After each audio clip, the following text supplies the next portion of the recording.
results. Yeah. Anything, Prof. Gibi? Think about also, the only thing I would add is think about good implementation also relies on good design, good policy design. So go back to the diagram, that circular, that egg-shaped diagram with all the arrows, where we started off with the identification of issues, consultation instruments, all the rest of them. If all of those things can be married in one, then the implementation will be easier. Okay, this is very clear answer. I hope that this answer the questions as well. Okay, we move to the next questions. Okay, this is your live experience that we would like to hear in terms of how the policy is the best. Got to be 50-50 because we are now in an era of our own, human development, economic development, technological development, where governments simply do not know best.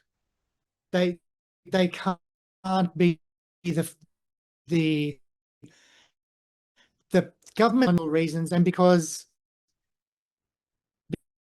now we as individuals have a voice. Any of us now could be on social media and make a statement on social media that can be theoretically viewed anywhere around the world. Now, before social media, we could never do that. There's no way that could be achieved. So we're now in this situation where policymakers, first of all, the reaction to their policies is both much more voluminous, it's much louder, there are many, many more interests, and they're all very much in, and excuse the expression, they're very much in the policymaker's face, much more than ever was the case. But at the same time, having said all of that, it's really important to remember, especially if we read too many political debates online, that we can sometimes think that somehow the experts have been lost to society. And I don't think that's true. I think it's really important. 50-50 means listening to the community, being consultative, knowing that governments don't know everything, but at the same time, it means applying expertise and if you like, standing by their own expertise. Otherwise, they'll never be able to make policy because they'll be all forever wondering, where is the next criticism coming from? Is it that community? Is it that individual? Is it that person on X or on Instagram or whatever? So there has to be conviction, but with consultation. All right. Yeah, that is very relevant. I think also for Indonesian institutions. So I think many ways to think about on this, especially the shifting of social media. Moving on to the next questions. Okay, the goal of polycentrism, you mentioned before, seems to have state market and CSOs working together in an equal standing, whereas in the reality, they don't. So how does one ensure that the three interests can be managed equally? It's very difficult. That's a really good question again. Very, very difficult. But the better the democratic system that a policy making system is part of, for example, civil society especially, but also the market, rely on governments to be consultative. And being consultative is another instance or another dimension of democracy.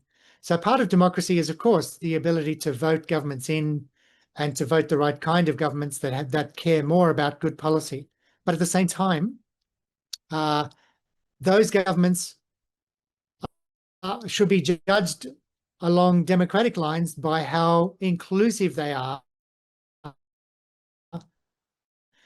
of it as well. So the best kind of system for making policy is a balanced one, I would say. The question, though, is asking, how do we ensure that I would say the best way to ensure it is to think back to whether or not the policy making are in fact in and of themselves democratic, as opposed to less democratic. Let me give you Australian examples. Than the US system of elections. So, for example, the electorates, the individual electorates, the voting districts are shaped by an independent statutory authority in Australia. In the US, it's the government of the day that has most influence over where those lines are drawn. And you may have heard the term gerrymandering, much more common in the US than it is in Australia because of the more democratic nature of how districts are formulated and where the borders of those districts are. That tends to produce, I think. Now, that's I think. Of course, if there were Americans in the audience, they might say something different. And that's, of course, but that's my perspective. All right. Okay, so we'll move to the next questions. Do you believe that the more the public engage in making policy, the higher chances it will effectively solve the issues? And maybe the example, if it's obvious. Yeah. Yes, I do. I do. The more you think, the more communities have to do with policy, the more accepted the policy will be. Of course, that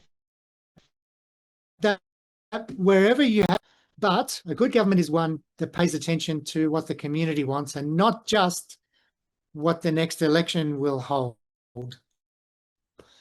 So it's a bit of a trade-off, if you like, and policy making is nothing if it's not about trade-offs. So, for example, if a government was very, very much minded towards being consultative and doing what the community needs and wants, and it's more democratic, it may actually not be maximizing its chances of being re-elected.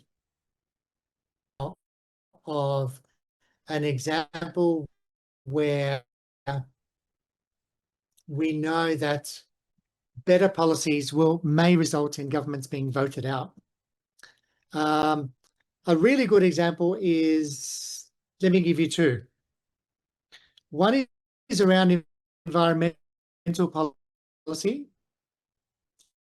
If governments were really looking after the environment, to some of the corporate lobbyists who represent industries like mining, like the fossil fuel industries, like the motor industry, etc., etc.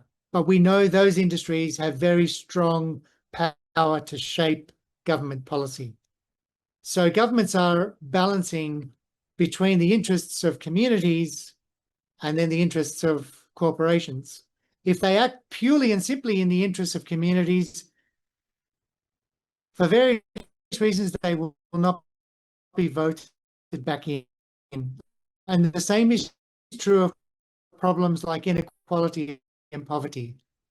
If they were, for example, to be much money doing that, or what some people consider to be too much money, they won't gain government again. So they have to, again, balance interests.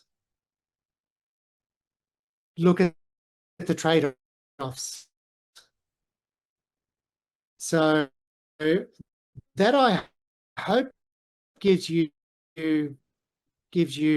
a few examples, but it's not as simple as saying, and I'm conscious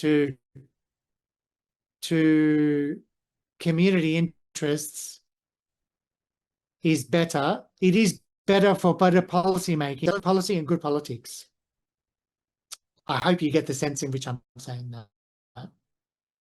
That's Because something. Sometimes what makes for very good policy makes for very unwise politics. I think Prof. Maybe this can be the interesting discussion for the upcoming guest lecture. We are discussing about the trade-off in the politics and business. Yeah. All right. Okay, so moving on to the next questions. We still have many more questions to answer. Okay, when a policy entrepreneur invests their resources for the policy change, what sort of policy are they looking for as ROI? How does one ensure that such practice does not lead to, say, corruption? Yeah. Well, let me go back to the two examples I gave you of Rosie Batty and Professor Chapman. So what Professor Chapman was essentially looking for was greater and wiser regulation for public health reasons of the tobacco industries. And that resulted directly in, he was the best contributor towards, let me give you two examples. One, plain paper packaging, as in you were not allowed to differentiate cigarette makers, tobacco companies were not allowed to differentiate their product with color, with decoration. If you look at an Australian packet of cigarettes, it has a very unattractive one color, and it has a very unattractive photograph of a cancerous tumor, in some cases, or of teeth that are missing, of negative consequences from smoking. So plain paper packaging and very high prices and high taxes were what he was looking for, and that's essentially what now dictates government policy in Australia around tobacco. The same thing is a similar thing in relation to the other example of very influential over the Victorian government's approach to domestic violence. Now, how do we avoid corruption? Well, that's a really good question, because if I take the tobacco example if I go back to the example of tobacco, what's happening now, and I think the Australian government has actually realised and maybe even admitted, that the price of tobacco, the price of a packet of cigarettes is so high that in fact now the shop fronts that legally can sell tobacco products are so limited, and the price is so high that in fact there is now the creation of a black market. And you know what I mean by a black market, yeah? A black market means that the official market is, this is the price, the official price of a packet of cigarettes. But a lot of these, there are many, many more opportunities now, because the price is so high. There's many more opportunities to buy cigarettes in illegal markets, which lowers the price, but they're illegal. And I think now we're at a stage where there's a backfiring, of government policy that, in a sense, is creating a kind of corruption through black markets in that case. So look, very, very good question, because you've identified one of the consequences. What I would say makes more sense is not quite having such high prices, because then you're keeping out the black market, but also you're protecting public health as much as possible. From the very low smoking, which means better public health. I hope that gives you a sense, at least of my perspective. Yeah. All right. Thank you, Prof. Devi. So I think this answers some of the questions. Move to the seven questions. We actually still have about, so this is about Indonesia's context in current democratic spaces ranking. What is the most effective strategy looking for civil society to retain policy improvements? Yeah, very, very good question. We are seeing that in lots of countries around the world. I would say to you that the US, you know, the statement there from the questioner is that I don't have names on these questions, but a very good question. I would say to you, the US is in it, for example, in a very similar, the same kind of problem. What I would say is the